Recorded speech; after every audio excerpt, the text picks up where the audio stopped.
So here in 16.2, we start to get the rules for how we can come up with the number of things that are in a sample space without having to write out the whole thing, the whole sample space, which can be really useful when the sample spaces start to get large. So let's go back to our coin ones again. So let's say we toss a coin 3 times. So that's not so humongous that you can't just write out the sample space. And so here, they've just written it out for you. You could get all heads, you could get heads and then a tail. You can get heads, tails, heads, so they're just writing all the combinations. I do notice if you're trying to write a lot of them, it helps to change the last one, almost like you're counting, and then say, well, I don't have anything else to change the last one to, so then change the next one. And so same thing, now that you change the middle one, change the last one. Kind of like the same way as when you're counting digits, you change the ones, and then the tens, and then the hundreds. You don't have to, but it helps sometimes to stay organized, so you're not poring over your list trying to see if you actually wrote that combination or not already. Okay, but, and so let's say if we were going to toss a coin 10 times. So this one had 8, it was reasonable to write out. Tossing a coin 10 times might be a little excessive, but we don't want to write out the entire sample space. So let's think about how we could figure out how big the sample space is without actually having to write it down. All right, so picture about the things that would be in our list if we did try to write it down. Like this is just one, probably wouldn't even be the first one. The first one I'd write all that you could get 10 heads in a row. That would be quite a few. But this would be somewhere in the middle of your sample space. You could get tails, heads, heads, tails, heads, tails, heads, heads. So you can notice if you try to write down all the combinations of this, it might be a little bit excessive. So how can we figure out what it is mathematically instead without having to write them all down and count them up? Well, picture if we flip a coin 10 times, 3, 4, 5, 6, 7, 8, 9, 10. We could put an H or a T in any of these slots. So this could be H or it could be T. This one could be H or it could be T. All right, so picture if I go down the whole list and do that, that means here there's 2 different things that could happen. I could get heads or I could get tails. Let's say if I do get heads, then I go on to the next one, there's 2 different things that can happen. So picture even if I only flip 2 coins, how that would give me an outcome of 4. I could get this, I could get this, or I could get this, or I could get this. So if I only flip a coin twice, there's 2 things that could happen the first time, 2 things that could happen the second time. So the total sample space is 2 times 2. For every choice I make here, there's 2 more choices I can make here. And so it's nice to see it work on a smaller one. So let's take on faith that if I multiply, if I was going to do it 10 times, the same pattern would hold. And so it could be heads or tails, heads or tails, heads or tails. So all 10 times that you flip the coin, there's always 2 things that could happen. You could get heads or you could get tails. Make some room here. So if you could get heads or you could get tails each time, this is 2 times itself, what, 10 times? And so then you can quicken your calculator, or if you know a hand, you can do 2 to the 10th, which 4, 8, 16, 32, 64, 128, 256, 5, 12, 10, 24. Just checking. I thought it was. So 2 times itself 10 times is 1,024. So that brings us back to the reason why you probably don't want to write out the list of 1,024 different things. But I can still come up with the number for the list, our n, instead of writing out the whole sample space. I know the size of the sample space is 1,024 different outcomes without having to write it down. So this is the idea behind what's called the multiplication rule. If there are m different ways to get x and n different ways to get y, then x and y together in that order can be done m times n different ways. So here's one I like to think about sometimes. And I don't know off the top of my head if we have this in Wyoming. During undergrad, I used to work at 7-Eleven. And I found out a lot of stuff working at a gas station about the lottery that I did not know. beforehand, but there's in Michigan, and I think a lot of other states have these. I didn't realize it was such a big thing. I never heard of it until I started working there. They have something called the Daily 3 and 4 that gets drawn every afternoon and every evening. And it's just literally like it sounds. You pick 3 numbers. And if you match them, you win. There's a bunch of other weird little rules you can do. And the Daily 4 works the same way. But picture how many different outcomes are there. So what chance do you have of getting this?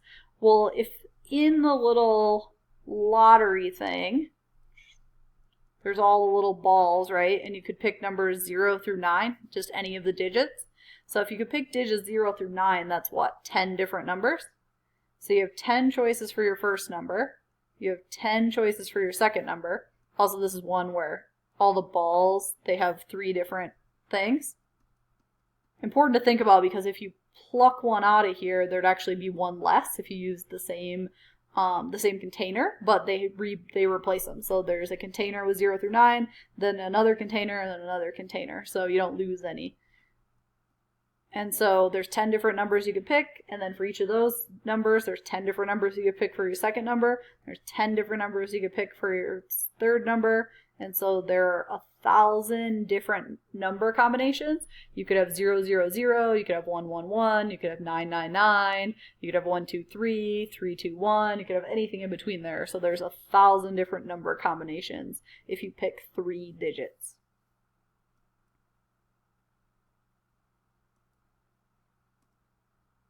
Okay, so we'll look at some other examples of this. It doesn't always have to just be numbers or coins. So somebody is planning a business trip and they're thinking about packing 3 pairs of shoes. See how well I can draw. We'll make it like a high heel shoe. Good enough. 3 pairs of shoes, 4 skirts. Skirt's a rectangle. 6 blouses, and 2 jackets.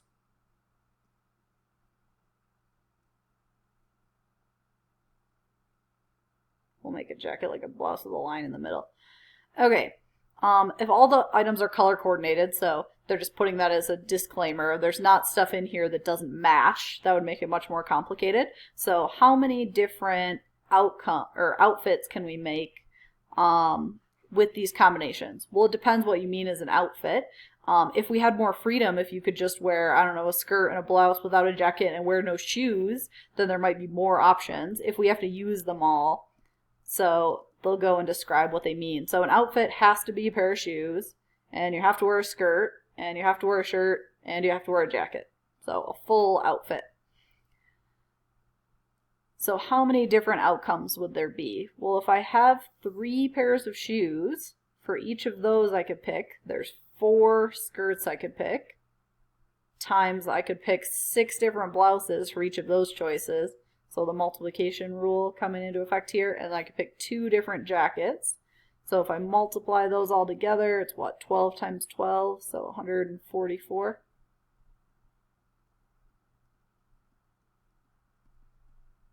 So I multiply all my choices to figure out how many different outfits there are.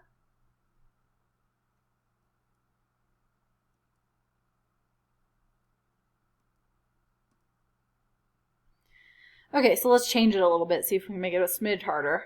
Okay, so this time she has 3 pairs of shoes. Okay, 3 pairs of really awkwardly shaped shoes.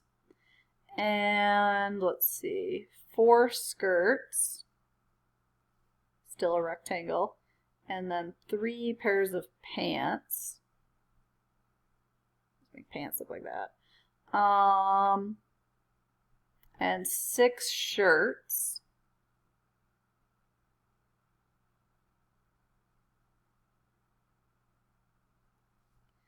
And what else? 3 turtlenecks. Interesting choice. Make our turtlenecks like a shirt with a little extra. Okay. And 2 jackets.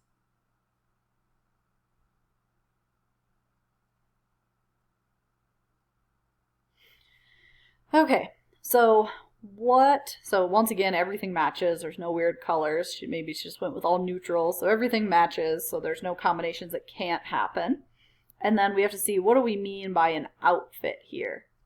So here they're saying an outfit has to be a pair of shoes. So you definitely can't go without shoes. So that's kind of given. And then a choice of lower wear. So you wouldn't wear pants and a skirt, but you have to do one or the other. Then a choice of upperwear. Could be a blouse or a turtleneck or both.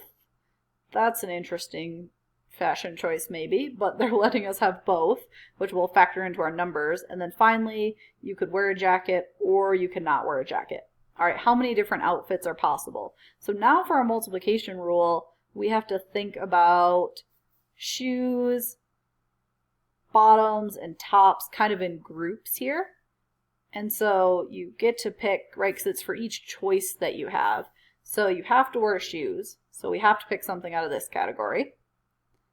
Then times how many choices do you have for bottoms? Well, it doesn't matter if you do pants or a skirt, but you're only doing one or the other, right? So you have 7 choices actually for bottoms. So we have 3 choices for shoes times 7 choices for bottoms. Now this one gets a little interesting. If you have to wear a blouse or a turtleneck, then you only have 9 choices. But you can also do both. So 6 plus 3, there's 9 choices if I do one or the other. What about if I do both?